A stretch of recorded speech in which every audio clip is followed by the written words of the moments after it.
Todoroki kept on going until he was sure he'd lost them. Once he was sure, he proceeded to drive normally. "Todoroki, have you gone mad?" said 𝗧𝗪𝗏. "You can't. Shoot at the police." Reality check, they explicitly said that both of us were under arrest. "I'm not trying to kill them. I'm trying to stop them long enough for us to get away. Well, I want no part of this. Let me out right now." "I'm afraid I can't do that, Midoriya. Let me out or I swear to God." "Swear to God what?" "If you leave this car, you stand a very good chance of being arrested. I'm just doing what I can to ensure our chances of losing the police because I care about you. You know, if you really cared about me, you'd let me out of this car. If I tell you why the police are after me, do you promise not to say another word to me about getting out of the car?" 𝗧𝗪𝗏 glared at Todoroki. As much as she wanted to smack him, he too was a fellow hero, and she did still have the hots for him, so she gave her answer. "Fine. They think I committed murder, which is utterly false. If it's false, then why did you run?" "Because I have no interest in getting caught nor seeing your reputation sullied." 𝗧𝗪𝗏 crossed her arms. "Well, you have a weird way of caring about your friends. I'll make another deal with you." "What?" "If the police find us again, stop the car and let them arrest us, and I promise I'll go with you.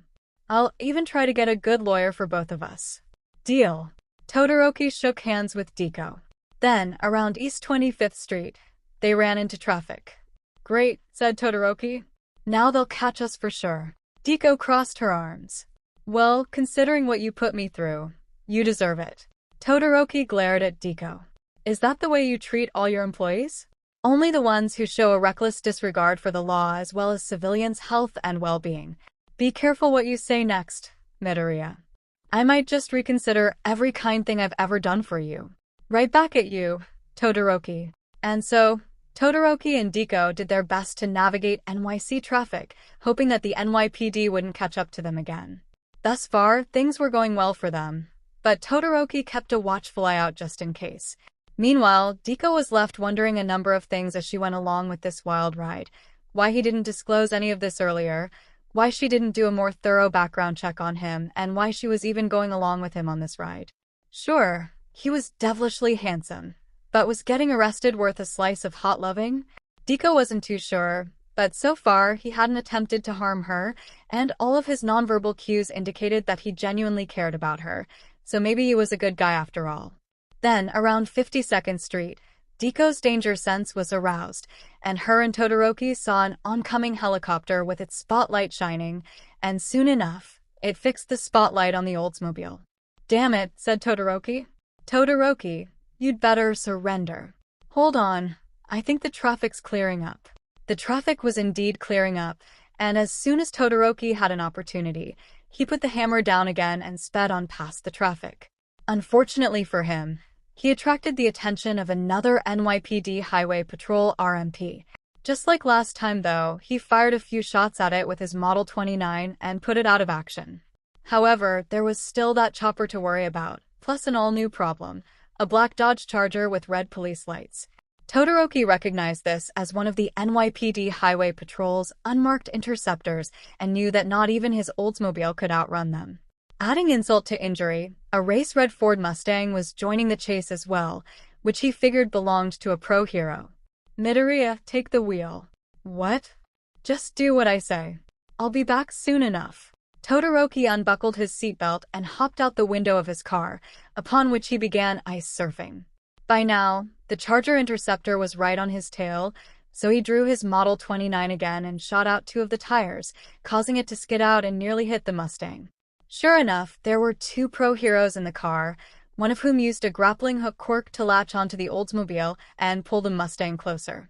Obviously, Todoroki would have none of this, so he used a super hot blast of fire to melt the chain. No easy feat considering the driver of the car used a ninja-like quirk to jump on top of it and shoot throwing stars at Todoroki. "Alright, you two are really starting to piss me off." Flash Fire Fist. Todoroki attempted to punch the ninja hero with a fire-powered left hook, but she dodged out of the way with lightning-fast reflexes, got behind him, and held a katana to his neck. "Give yourself up or I'll collect your head." Not likely. Todoroki not only used his feet to create ice, but also grabbed the ninja hero with his right hand and iced part of her over, enabling him to break free. He also used the ice on his feet to freeze the Mustang before surfing over to the police helicopter, which he also froze, causing it to go out of control. With that, he headed back to the Oldsmobile and took the wheel from Deku, and once they went over the Willis Avenue Bridge, they were home free. Todoroki pulled his Oldsmobile up to the apartment building where Deku lived and parked the car. Immediately, Deku bolted out of the car and headed for the door, and Todoroki headed after her. "Midoriya, wait up. Save it, Todoroki. Midoriya, please. I've heard enough from you. I started that agency to make this world a better place, not as a haven for criminals. Midoriya, you don't understand." Deku headed upstairs to her apartment. "Oh, I understand perfectly. You're the kind of guy who has no regard for human life or basic decency. Go away and leave me alone." Deku unlocked the door to her apartment and headed in, as did Todoroki. "Please, I can explain," said Todoroki. Deku shoved Todoroki against the door. "I don't need your explanations. Your recklessness told me everything tonight. As of tomorrow, you're fired. Do you hear me?" No.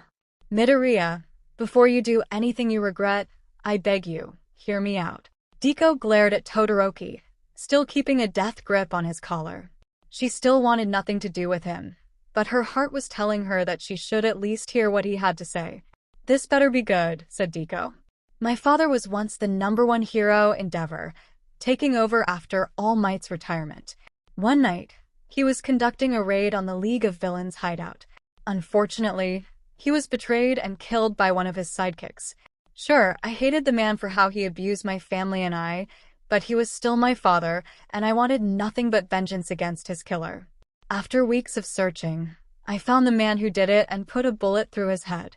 Soon, the NYPD found out about it, and since then, I've been on the run. You were the only person who was kind enough to take me in after that." "Oh."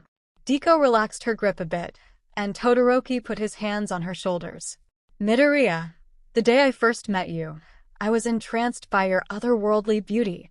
I've kept my eye on you, memorizing every line of your soft face, every curve of your body, the sweet song in your voice. All I could think about since that day is how much I've wanted to be with you.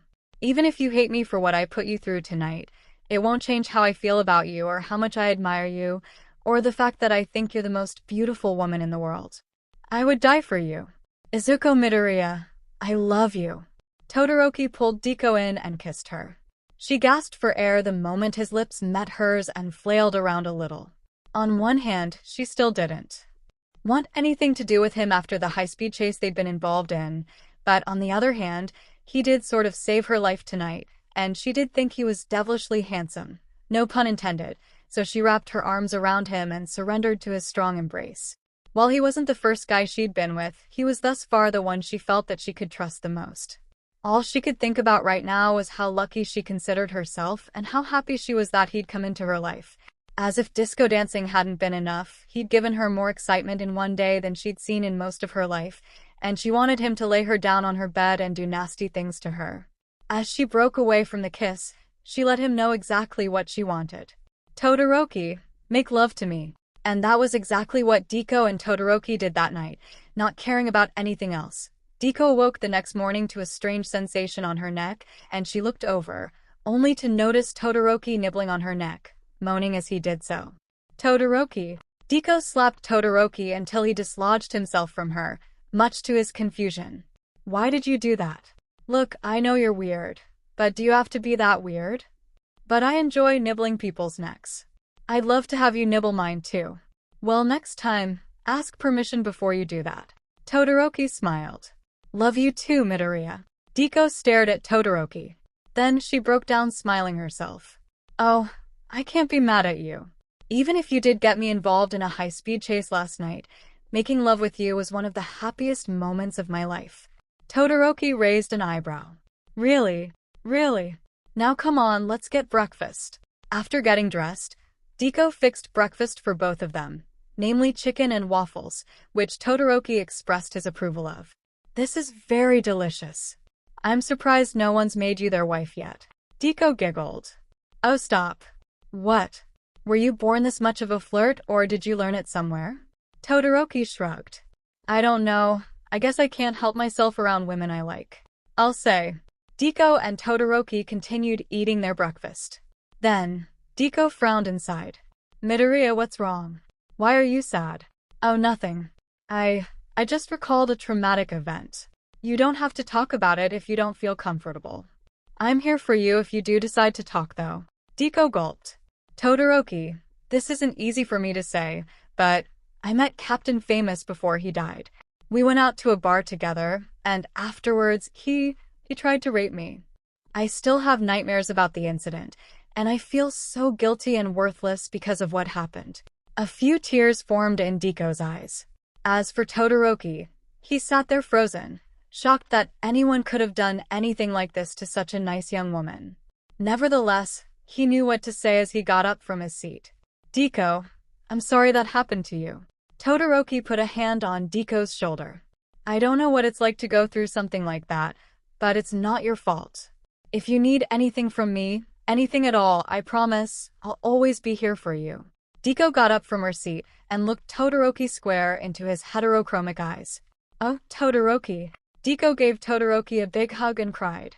Despite not being used to somebody like her, usually so calm and at ease, breaking down like this, he kept himself together as he returned the hug. All he could think about during this time was how sorry he felt for her and how angry he was that anyone would commit such a heinous act against her. Even so, he also enjoyed holding her because aside from the fact that she felt so soft, warm, and cuddly, it gave him a great sense of satisfaction to be there for her when she needed it the most. At this point, he wouldn't dare leave her. Ďeko couldn't imagine life without Todoroki either. For so long, she thought she was the kind of woman who could stand on her own, finding the concept of romance to be frightening and confusing. The more time she spent with this bicolor hero, though, the more she came to see the value not only in having someone to share in romantic activities with, but a shoulder to cry on when life became too much for her. Plus, judging by the hold he had on her, she could tell that he really knew how to give a good hug. Eventually, she stopped crying, but kept holding on to him. She couldn't think of anything more she needed right now. Eventually, she backed away, but kept looking into his eyes. Thank you so much. Ďeko smiled. That meant a lot to me. Todoroki smiled. You're welcome. How are you feeling now? Ďeko frowned. I won't lie, this still hurts. Her smile returned. On the other hand, it hurts a lot less because of you. I don't expect it to ever stop hurting, but that hug felt good for me too. Actually, I have to tell you something. Yes, I don't want to get married, but at the same time, I could never leave you. You make my life complete. Ďeko giggled and ruffled Todoroki's hair. Oh, stop. Todoroki frowned. What? Seriously, though, that was a really sweet thing of you to say. As a matter of fact, you're the sweetest guy I know. Why, you really think so? Even after I expressed satanic ideals and wrongfully involved you in a high-speed chase. I won't lie, I'm still a little mad about you almost getting me arrested. However, since you make me so happy, I forgive you. Also, I take back what I said about you being fired. Todoroki's smile returned. Thank you. Let's not stand around for too long, though. We do have to get to work today. Right. Todoroki ended up being the one to drive Ďeko to work in his car, with the radio blasting "Can't Live Without You" by Scorpions. Midoriya. Please call me Ďeko. Bakugo calls you that a lot, but why? He originally came up with it as an insult, short for defenseless Izuko. But another friend of mine liked it and thought it had a real can-do vibe, so I took it as a source of pride. Todoroki nodded. Right. That aside, I must ask you, are you an angel? Ďeko laughed and playfully shoved Todoroki. Shut up. What? I know you love me, but do you have to butter me up like that? But you're not bread, so why would I need butter? Ďeko kept laughing. Oh, you have a wonderful sense of humor. But I was being serious. Okay, Loveroki, just what do you find so attractive about me that you think I'm such an angel? Well, you saved me. Where once I had been a poor, lost sheep looking for a way out of potentially becoming a villain, I found you, and I found myself in the process. Ďeko smiled. Okay, I'll go with that. Eventually, Todoroki and Ďeko pulled up to the HQ of her agency. When they got inside, they found Kaken waiting for them. Kaken. Ďeko ran up to Kaken and gave him a big hug. Ďeko, Why the crap are you hugging me? What? I'm in a really good mood today. Besides, isn't a girl allowed to hug her best friend? But you never. Wait a sec. What the crap? Did you have sex last night? 𝗧𝗪𝗍 giggled. Wouldn't you like to know, 𝐒𝐭𝐻? 𝐒𝐭𝐻 growled. I hate this. Fortunately for 𝐒𝐭𝐻, 𝗧𝗪𝗍 let go soon enough. Shortly thereafter, Kirishima and Kaminari entered. 𝐒𝐻𝐢𝐽. 𝗧𝗪𝗍 smiled and waved at Kirishima and Kaminari. Wow, Midoriya, you're wicked pleasant this morning, said Kirishima. I mean, not that you're not pleasant to be around, but… Yeah, with a smile that bright, I could have sworn you had sex last night, said Kaminari. 𝗧𝗪𝗍 giggled. Well then, now that we've gotten the good humor out of the way, let's get on with today's briefing. Meanwhile, on East 156th Street, at the Altona Apartments, a complement of NYPD SU officers in tactical gear had gathered, along with Tatsuki Tokoname, better known as the pro-hero 𝗧𝗵𝗲. This, gentleman, is the elegant abode of one Shoto Todoroki, said 𝗧𝗵𝗲. Well, thanks for your help, Mr. 𝗧𝗵𝗲, said the ESU team leader, a black man with a mustache. 𝗧𝗵𝗲 smiled. You know, I kind of liked the Yankee Stadium bit. Yeah, real cute. 𝗧𝗵𝗲 entered the building first, and the ESU officers followed him in. They ended up going to apartment 23. Stand back. 𝗧𝗵𝗲 slid through the door, and the ESU officers burst in with their guns drawn. Todoroki's apartment was quite clean, though it featured lots of satanic artifacts plus posters of old-school metal bands such as Judas Priest, Saxon, and Anvil. An extensive search of the place also turned up a closet full of guns, including items such as machine guns, grenade launchers, and rocket launchers. Most importantly, one ESU officer found a critical piece of evidence. Hey Sarge, look at this. Sergeant Glenn Mulberry, the ESU leader, headed over. What is it, Sanders? Officer Lena Sanders held up a piece of mail. I think I found a clue regarding Todoroki's whereabouts. Give it here then. Mulberry took the mail, which had the address of the 𝗧𝗪𝗍 agency on it. Well, I'll be goddamned. Looks like 𝗧𝗪𝗍's not so heroic after all. On the way back from their latest mission, 𝗧𝗪𝗍 made a stop at Variety Coffee Roasters. What are we doing here? Asked 𝐒𝐭𝐻. 𝐒𝐭𝐻, you, Kirishima, and Kaminari head back to HQ. Todoroki and I are paying a little visit to someone, said 𝗧𝗪𝗍. Right. 𝐒𝐭𝐻, Kirishima, and Kaminari headed back to HQ, while Todoroki wondered just what the heck was going on. 𝗧𝗪𝗍, why didn't you send me along? 𝗧𝗪𝗍 smiled. Because there's someone I want you to meet. 𝐒𝐽𝐽𝐻. Todoroki followed 𝗧𝗪𝗍 into the coffee shop. All Might. 𝗧𝗪𝗍 ran up to All Might and gave him a big hug, which he gladly returned. Immediately, Todoroki recognized him. Wait, you're the famous All Might? You look far different from how I remember you. All Might smiled. Let's just say the last embers of One for All were extinguished in me, but live on in Midoriya. Now, who might you be? My name is Shoto Todoroki. I'm one of 𝗧𝗪𝗍's co-workers and also her boyfriend. All Might got up from his seat. So, you're the son of Endeavor? Nice to meet you. Todoroki and All Might shook hands. Listen, Todoroki, I just wanted to express my deepest condolences for what happened to your father, said All Might. He was a great hero, and the world is a lesser place without him. Todoroki nodded. Thank you. My father was a cold, unforgiving man, but relations had improved greatly between us, and I had managed to forgive him by the time he died. He smiled. Of course, now that I found 𝗧𝗪𝗍, things have gotten a lot better. Todoroki wrapped an arm around 𝗧𝗪𝗍, causing her to yelp. Todoroki, I'm glad you love me so much, but do you mind letting me go so I can get our drinks? She smiled. As you wish, my darling. Todoroki let 𝗧𝗪𝗍 go, and she went to get their drinks while he sat down. Tell me about yourself, Todoroki. What made you want to become a hero?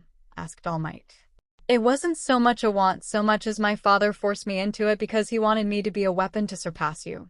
However, when I first heard about 𝗧𝗪𝗍 and what she was doing, I decided that I wanted to be a hero for her rather than my father.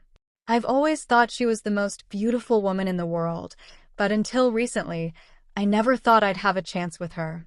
Well, I'm proud of what you're doing. Midoriya's told me about you before, and you seem like an upstanding hero. Todoroki shook his head.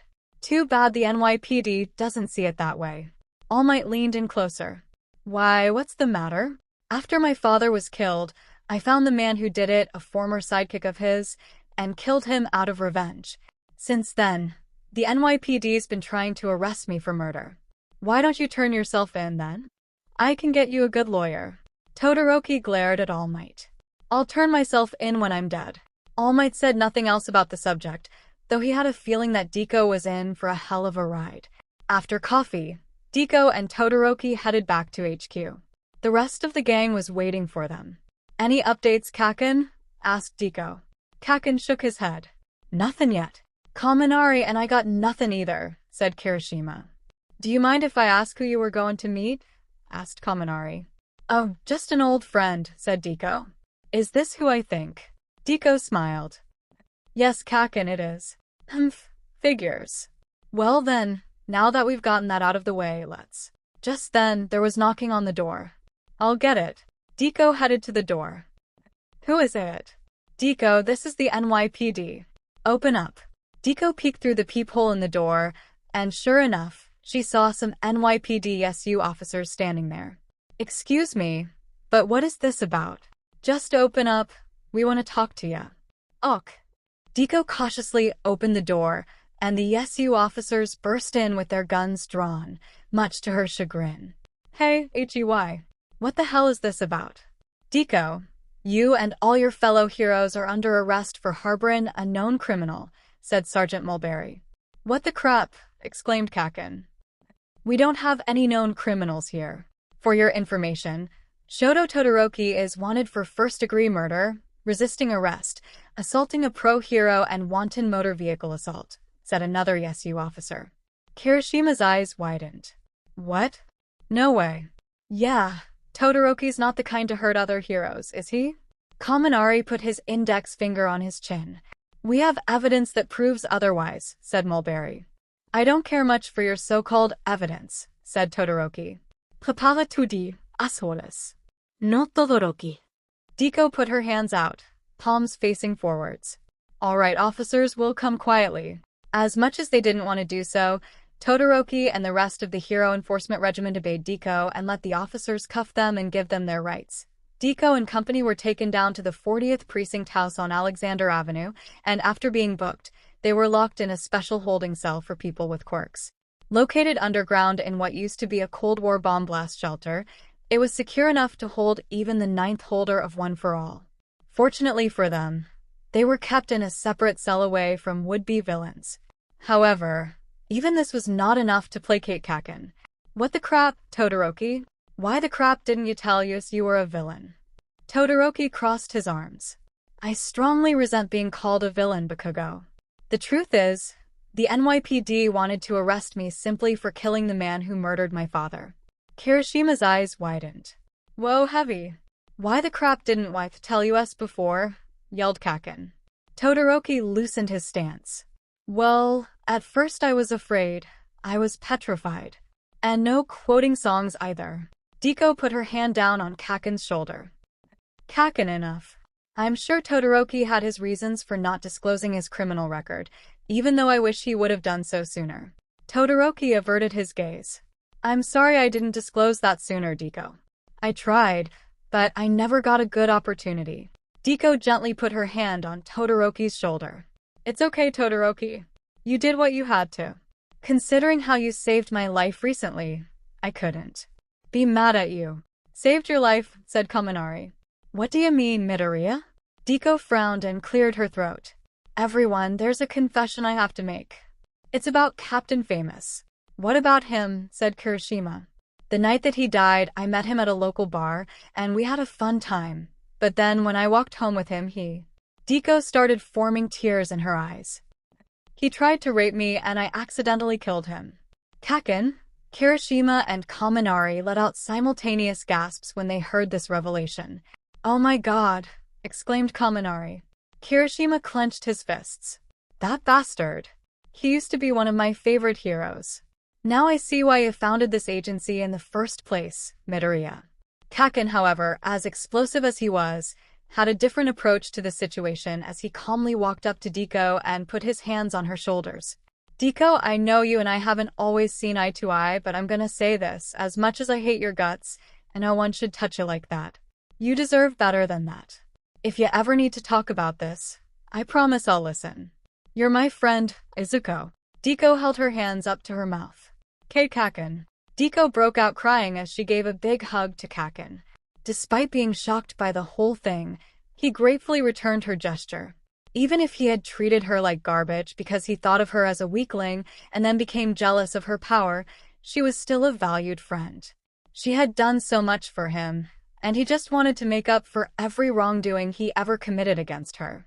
Granted, it was tough to think about anything else but being angry at the guy who tried to rape her, but still, it made him feel better about himself knowing that he could be here for her in her hour of need. He wasn't the only one, either. Todoroki, Kirishima, and Kaminari all joined in on giving Deku one big group hug. At this moment, Deku considered herself the luckiest girl in the world. Even if she was feeling horribly messed up, and even if it was going to take some time for her to get over the incident completely, it meant a lot to her that she had such a loving, supportive group of fellow heroes who wanted to help her out any way they could. It didn't matter to her that they couldn't completely fix everything. They were here for her, and that was all she really wanted. It took her what felt like forever to stop crying, but even after she did, everyone continued hugging her. This gave her hope that one day, she could feel some sort of normalcy after the trauma she'd experienced. Thank you, all of you. You're welcome, said Kirishima and Kaminari. Anything for my best friend, said 𝐒𝐫𝐽𝐽. You deserve to be happy, said Todoroki. While everyone was being there for Deku, all of them got an unexpected surprise. Midoriya, you and your friends are free to go. An NYPD officer had unlocked the door to their cell. What? Deku dropped her jaw. A friend of yours posted bail for all of you. Now get out of here. Deku and company went to collect their personal belongings when they found a familiar face awaiting them. All Might, said Deku. Yes, I posted bail for you. Thank you. Deku gave All Might a big hug, which he gladly returned. He did, however, have solemn news for them. I know all of you are excited to be free, but they told me to tell you that this does come with a condition. You can still operate as heroes, but you can't operate under your old agency. If you do, they'll lock you up for good. Is that clear? What the crap? Yelled 𝐒𝐫𝐽𝐽. I was actually enjoying this, too. All Might made a downwards waving motion with his hand. It's okay, Bakugo. I know you felt like you were making a difference, and to be honest, I'm proud of all of you for doing your part to keep people safe. What you were doing is a very noble mission. Even so, I don't want to see any of you get arrested again, got it? As much as it sucks to say this, I agree with All Might, said Kirishima. It's too bad the cops don't agree with us.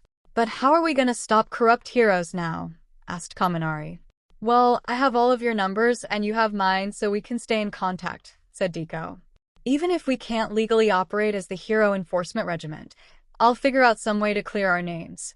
You have my word. Deku put her hand over her heart. I don't know about the rest of you, but I trust Deku, said Todoroki. So do I. 𝐒𝐫𝐽𝐽 clenched his fists. Kirishima pumped his fist. Me too. Me three. Kaminari pumped his other fist. All Might smiled. Even if he wasn't sure what they were up to, he trusted Deku all the way. As the 5 heroes were exiting the 40th Precinct house, Todoroki followed Deku. Why are you following me, Todoroki? Oh, I wanted to hang out with you. Deku smiled. Thanks, but I really need some time alone right now. I do appreciate the thought, though. Deku kissed Todoroki, who gave her the strongest hug he could manage. Love you. Deku waved at Todoroki as she headed away. Deku, I trust you, and I hope you can get us back together. At home, Deku was preparing to make another one of her voice diaries when her phone gave her an error saying that the memory was full. Deku investigated the cause of the problem, only to find an audio recording that was at least 2 hours long. She opened it up, only to discover that it had not only somehow been recording the night she met Captain Famous, but also that it had recorded the entire incident of her near rape. While she was traumatized by having to listen to it again, it also gave her a good idea. I've got it. With this, Deku prepared to enact the next phase of her plan. Deku slept okay that night, barring another nightmare about the incident with Captain Famous. However, when she woke up this morning, she felt clear. Granted, she decided to lay low for a bit to avoid any more trouble from the NYPD, but still, she felt confident that she could get her name, as well as those of her employees cleared. Having backed up the audio recording of the incident to her laptop, a flash drive, and the cloud, she just needed to figure out how to use it. Then, while eating breakfast, she was watching the news when a special report came on. "Good morning, everyone," said Cheyenne Smith. In today's top news story, a group of villains attempted to assassinate Mayor Lucille Matsuda at a banquet of top New York City officials. It was only thanks to the efforts of the pro-hero named 𝗬𝗵𝗲 that her life was spared. 𝗬𝗵𝗲 𝗔𝐬𝐻 allows the user to cloak themselves as well as anyone in the immediate vicinity, but it causes the user to become tired if they use it for too long, necessitating a recharge. Next, the camera switched to 𝗬𝗵𝗲, a tall, clean-shaven guy with black hair and a flat-top haircut and brown eyes. His hero costume was a gray bodysuit with a dark gray cloak. It wasn't easy to stop those villains, and trying to protect the mayor at the same time, but I gave it my all like any hero would be expected to do in times of crisis, and I'm proud that I could be of assistance to the mayor. 𝗧𝗪 tuned out of the rest of the news report, her mind too focused on 𝗬𝗵𝗲. She couldn't exactly place her finger on it, but her people-reading skills were telling her that he wasn't all that he seemed. Thus, she called Todoroki. "Hello. Todoroki, it's 𝗧𝗪. Ah, hello there, my sweet little green bean. How are you?" 𝗧𝗪 giggled. "Flirting aside, I'm alright except for the fact that the police are watching us. And you. To be honest, I feel extraordinarily guilty not only about leading you on a wild police chase, but getting all of us arrested and causing our agency to be broken up. Other than that, I'm doing alright. Listen, Todoroki. Please call me Shoto, you sexy young woman." 𝗧𝗪 laughed. "Okay, enough flirting. Anyways, I'm calling because I need a favor from you." "Oh? What sort of favor?" "I need you to look up as much information as you possibly can on someone named Brendan Giordano, aka the pro-hero 𝗬𝗵𝗲. But I'm afraid I can't do that." "Why not?" "𝗧𝗪, the police will put us in prison if we attempt to do anything like that. I'm not asking you to do this as part of the 𝗧𝗪 agency. I'm asking you to do this because I love you and you're one of the few people I can trust right now." "Well, alright. What will you do?" "I have an idea." Though not particularly in the mood to go out, 𝗧𝗪 put on her leather jacket and high-heel boots, looking for a bar to hit up. She knew a bit about 𝗬𝗵𝗲, but she didn't know exactly where he'd be. Nevertheless, she decided to check out a bar called the Long Island Bar. In operation for over 50 years on Atlantic Avenue, halfway between Brooklyn Heights and Cobble Hill, it not only served patrons a variety of food and drink, but it was a popular hangout spot for pro-heroes, hence why she chose to go here. As she stepped into this traditional retro-style bar, she was greeted with the sound of Domino by Kiss playing from the sound system. She took a table near the door, usually not an easy feat since the bar was usually very crowded. Soon enough, a waitress or a plus-size redhead came over to her with a menu. "Hey, 𝗧𝗪, welcome to the Long Island Bar. My name is Melanie. What can I get you for a drink?" "Everything's on the house, 𝗧𝗪 chuckled. "Thanks, but you don't have to give me anything for free. I feel like helping all of you out is reward enough. Anyways, I'll have a Coke. Also," 𝗧𝗪 beckoned Melanie over and whispered to her, "Please don't tell anyone I'm here." "Right." Melanie gave a thumbs up and went to get 𝗧𝗪's drink, which didn't take too long. In the meantime, she perused the menu. "So, are you all set to order, or do you need a few minutes?" "Let's see, I'll have a fried chicken sandwich." "Okay, sounds good." Melanie left to get 𝗧𝗪's food. Shortly thereafter, 𝗬𝗵𝗲 entered, along with another hero whom 𝗧𝗪 didn't recognize. This hero was wearing a black dress with gold trim and black steel toe boots with tan laces. They took the table right next to 𝗧𝗪's, so she whipped out her phone and pretended to scroll through apps.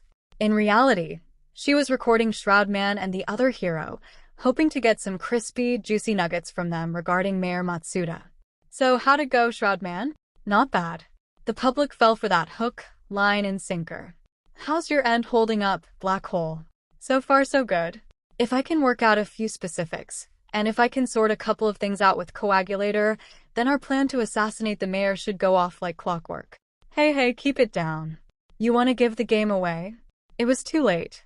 𝗧𝗪 smiled, knowing that she had enough dirt on 𝗬𝗵𝗲 to put him away for good. However, she delayed making her move for now, for she knew that there was someone higher up connected to him. After finishing her meal and paying for it, 𝗧𝗪 left the bar and heard the Superman theme again, so she answered her phone. Hello. 𝗧𝗪, it's 𝗬𝗪. I've been doing some research on 𝗬𝗵𝗲 just as you've asked. Meet me outside the NYPD 40th precinct. Outside the police station? But that's suicide. Think about it this way. That's the last place the police would think to look. Well, okay. I'll meet you over there. 𝗧𝗪 headed for the 40th precinct, and shortly after, Todoroki's Oldsmobile pulled up.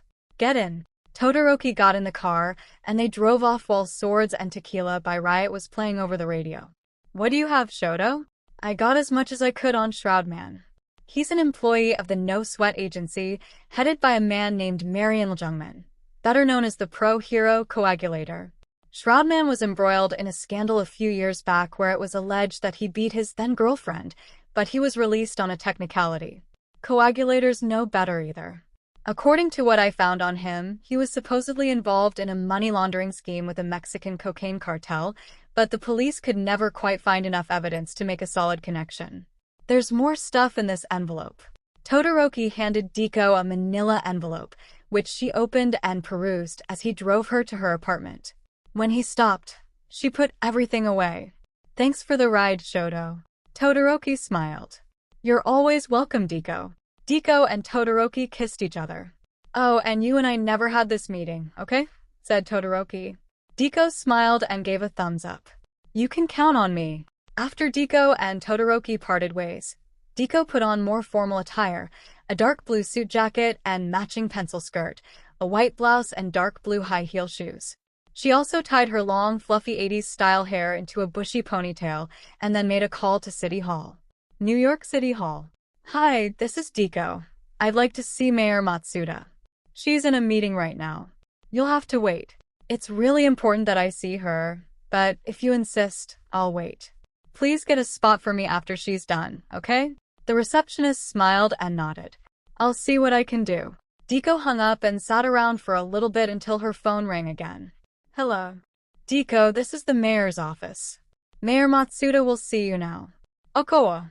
𝗧𝗪 headed to the New York City Hall, where she met with Matsuda. 𝗬𝗏. What sort of business brings you here? Mrs. Mayor, you're in danger. The No Sweat agency is trying to carry out an assassination plot against you. Matsuda stroked her chin.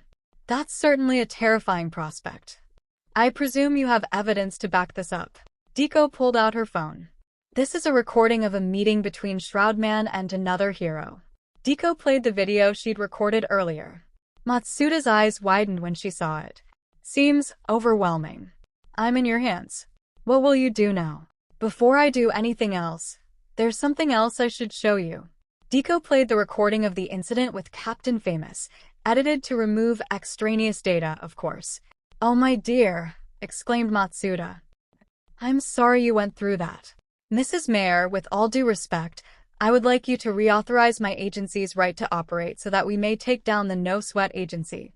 Then you and the 𝗧𝗪 agency are hereby authorized to take them down. 𝗧𝗪 bowed. Thank you so much, Mrs. Mayor. Matsuda smiled. You're welcome, 𝗧𝗪. I'm honored to have a hero like you keeping our citizens safe. I'm glad. Have a good day, Mrs. Mayor. You too. 𝗧𝗪 left the office and phoned Kaken. Who the hell is this? Kaken, it's 𝗧𝗪. What the crap do you want? Meet me at HQ. Mayor Matsuda authorized us to operate as the 𝗧𝗪 agency again. What the crap? How the crap did you manage that? 𝗧𝗪 smiled. Let's just say Todoroki was a big help. Alright. I'll go with ya. See ya at HQ. Right. Goodbye. Bye. And with that, it was time for the 𝗧𝗪 agency's comeback. After letting her hair down and changing into her hero costume, 𝗧𝗪 headed back to HQ, where the rest of the gang was waiting for her. Nice job. Getting the agency back together, said Kirishima. You can thank Todoroki for that. 𝗧𝗪 typed in something on her phone. Anyways, here's the deal. As you may know, Brendan Giordano, better known as the pro-hero 𝗬𝗵𝗲, has saved Mayor Matsuda from an assassination attempt. However, according to my investigation as well as assistance from Todoroki, this was actually a feint. 𝗬𝗵𝗲, a member of the 𝗬𝐂𝐻 agency, is actually involved in a plot to assassinate the mayor, as is the head of the agency, 𝗵𝗃𝗀𝗀𝗄𝗏, better known as 𝐒𝐻𝐽𝐺. They've been accused of various acts of corruption, and unless we do something, this city as we know it, possibly even the world, could be finished. According to data I obtained on the agency, they occupy a top-floor office in the Flatiron building. Obviously, if we try a full frontal assault, it'll be suicide. We need a distraction. How do you plan to do that? Asked Kaken. I have an idea. Minutes later, the members of the 𝗃𝐿 agency were riding in a GMC Savannah painted in the familiar white/gray/blue scheme of Con Edison. Kaken was driving, and he was dressed up like a Con Edison worker, with a blue hard hat, light blue long-sleeve shirt with name and company patches on the chest, blue jeans, and black Caterpillar work boots. Eventually, they reached the Flatiron building. Kaken parked the van and got out, while 𝗃𝐿 and the rest of the gang waited. In the lobby, Kaken approached the receptionist, a middle-aged redhead of average height. "Can I help you?" asked the receptionist. "Yeah, my boss sent me to check the breakers. I have a work order right here." Kaken handed a clipboard with a fake work order to the receptionist, who raised an eyebrow at the whole thing. Strange I wasn't told about this, but go ahead. Whatever. Kaken headed for the electrical room, and almost immediately was bamboozled by the equipment. However, thanks to a building plan obtained by Kaminari, he was able to figure out which of the circuits fed power to the office of the 𝗬𝐂𝐻 agency. Using some of his explosive power, he destroyed that particular circuit. Meanwhile, at the office of the 𝗬𝐂𝐻 agency, things were going normally when the power cut out. "What the? How did that happen?" "Everyone stay alert," said 𝐒𝐻𝐽𝐺. "This could be a villain attack." Back on ground level, 𝗃𝐿 got a call from Kaken. "𝗃𝐿, I cut the power. We're good." "Right." 𝗃𝐿 turned to everyone else. "All right, let's go get them." Kirishima and Kaminari elected to enter the building through the ground level, while 𝗃𝐿 and Todoroki used their quirks to bypass the front door entirely and head up to the offices that way.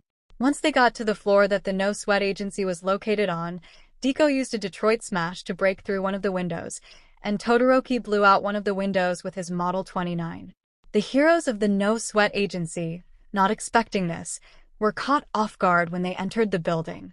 "Oh no, it's an ambush. Wait, that's 𝗃𝐿. Stop. We give up." A bunch of heroes put their hands up, seeing that the hero who policed heroes was in their midst. However, a couple of people were undeterred. "You don't scare us, Izuko Midoriya. 𝗬𝗵𝗲, let's get her and her fugitive friend." "Right." Marion coagulator Jungman. Quirk, coagulation. Can harden his sweat and other bodily fluids into projectiles or a shield, but becomes dehydrated if he overuses it. However, some heroes were too honest for this. "No. I won't bow to corruption. Come on, let's show our leader how heroes do things." Yeah. Other heroes, however, had different ideas. "You traitors. We support our boss no matter how corrupt he is.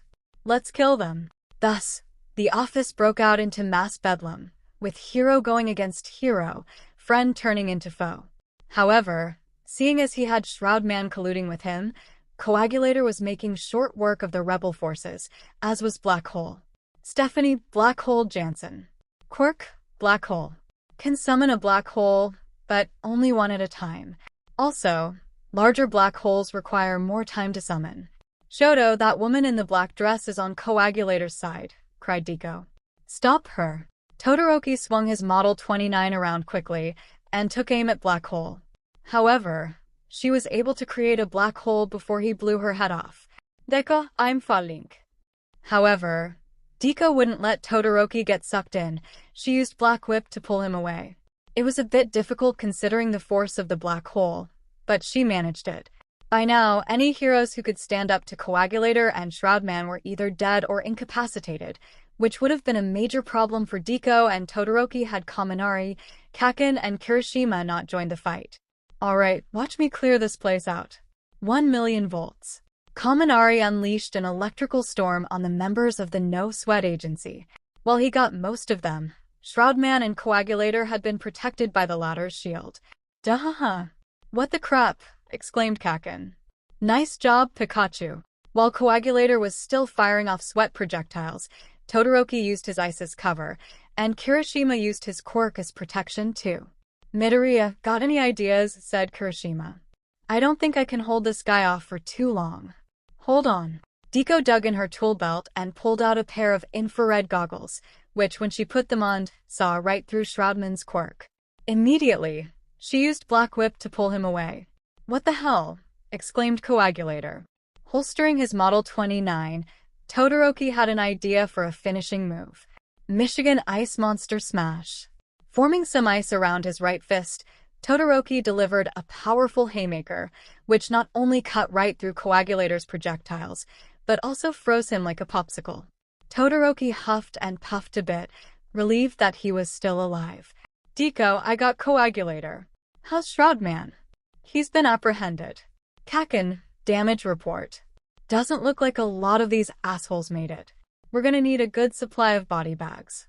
Don't forget an ambulance too," said Kirishima. Todoroki and Deku convened with each other, and she gave him a big hug. "Shoto, I'm so proud of you. It was because of your intel that this operation was possible."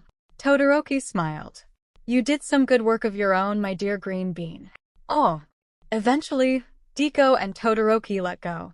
"Just one question," said Deku. "Yes. That last move you did, how did you know how to do that?" Todoroki held up his right hand. "You mean other than watching you do the Detroit Smash?"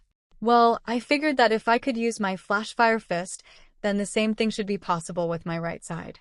Deku chuckled. "Very clever." "Hey, can we get the hell out of here already?" said Kaken. "I feel stupid wearing this uniform." "Almost. We just gotta clear some things up with the police." Todoroki smiled, knowing that not only was his name going to be cleared, but so was everyone else's. Later on, Matsuda held a huge press conference in front of Federal Hall, and not only were local news agencies present, but national and even international news agencies. Matsuda also gave a speech. "In light of new evidence against the No Sweat Agency, I hereby pardon Izuku Midoriya and her fellow members of the Deku Agency.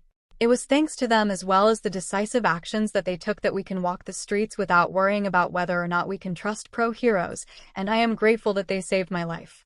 Now, without further ado, I would like to turn the podium over to Deku herself."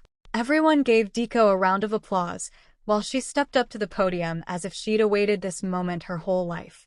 "Ladies, gentlemen, and non-binary people, I would not only like to thank the heroes working for me for their assistance, but also for all of you for believing in me. Without your support, we couldn't have done what we've done. Having said that, I have a confession to make.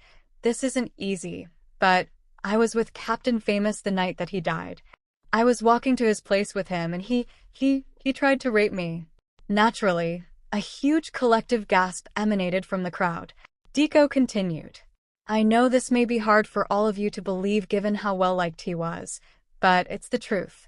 I killed him by accident, and since that day, I've been having a lot of trouble living with myself, feeling as though I could have done more to prevent this. Nevertheless, I don't regret what I've done. I started this agency because no woman should ever have to go through what I've gone through. I don't care if any of you hate me, because I'm going to keep standing up for all of you with a smile on my face until I'm no longer able to do so. That's what a real hero should do, and none of you will have anything to fear while I am here." The crowd was stunned briefly, until a few women started chanting, "Deku, Deku, Deku," and within seconds, a few more people joined in, and a few more, and finally, the whole crowd was chanting, "Deku, Deku, Deku." She smiled, knowing that she had the entirety of New York City, possibly even New York State, the USA, and the whole world on her side as well. After the speech, everyone headed back to HQ. Todoroki had a question for Deku. "So, Deku, how do you feel now?" Deku smiled. "Are you kidding? I feel great. Even if the memory of what Captain Famous tried to do to me still haunts me, at least our names have been cleared and we can keep doing what we're doing." Todoroki smiled too. "It does feel great not having to be a fugitive anymore. I'm just glad they gave me my guns back. It took me a lot of time and money to get those together." "Why the crap are we using guns, icy hot?" yelled Kaken. "There's such a thing as quirks, you dumbass." Todoroki kept smiling. "Why not? They can be useful supplements to quirks." Kirishima gave a thumbs up. He's got a point. Deku and Kaminari burst out laughing, as did Kirishima and Todoroki. Even Kaken couldn't help laughing. From this day forward, heroes would not only be able to walk the streets proudly, but also with fear, knowing that if they stepped out of line, the Hero Enforcement Regiment would come down on them hard. 𝐒𝐬𝐽 Ajui was seated at a desk at the NYC Public Safety Answering Center, the dispatch center for the NYPD, and FDNY, dressed in an NYPD uniform at one of the desks. She swung around to face the viewers. Hi there, everybody, it's 𝐒𝐬𝐽 Ajui aka Froppy, and I'm here to give you a few facts about police corruption and misconduct. Police misconduct can take many forms, such as bribing or lobbying politicians to pass laws that give officers excessive authority, sexual misconduct, selective enforcement of laws, which often ties into racial discrimination, and noble cause corruption, in other words, believing that good outcomes justify bad behavior. Corruption is a type of misconduct that can take its own forms, such as officers receiving free drinks, meals, or other gratuities, whether intentionally or unintentionally, just because of their status, taking bribes from suspects to overlook crimes, stealing from suspects or victims, lying to protect oneself or other officers in a court of law, planting evidence on suspects, or canceling traffic tickets as a favor to friends and family of other officers. In certain cases, officers may share a blue code of silence, meaning that they won't turn in other officers for misconduct. Most cities have internal affairs divisions charged with investigating police misconduct and corruption, though there have been a few instances of internal affairs hiding individual and departmental corruption, fraud, abuse, and waste, whether by individual officers or groups of officers. Misconduct is directly related to the personality and education level of an officer, as well as the culture of an individual department, and may be fostered through psychological, sociological, and anthropological paradigms. In certain countries, police misconduct and corruption is rampant. In Russia, for example, officers have been hired as private security as a side job by businessmen and the Russian mafia, leading to conflicts of interest as business and political rivals are either jailed on trumped-up charges or kidnapped for ransom. Russian police have also committed violence and intimidation against journalists and whistleblowers, and it is widely believed that the FSB, the successor of the Soviet KGB, has been instrumental in using the police as foot soldiers.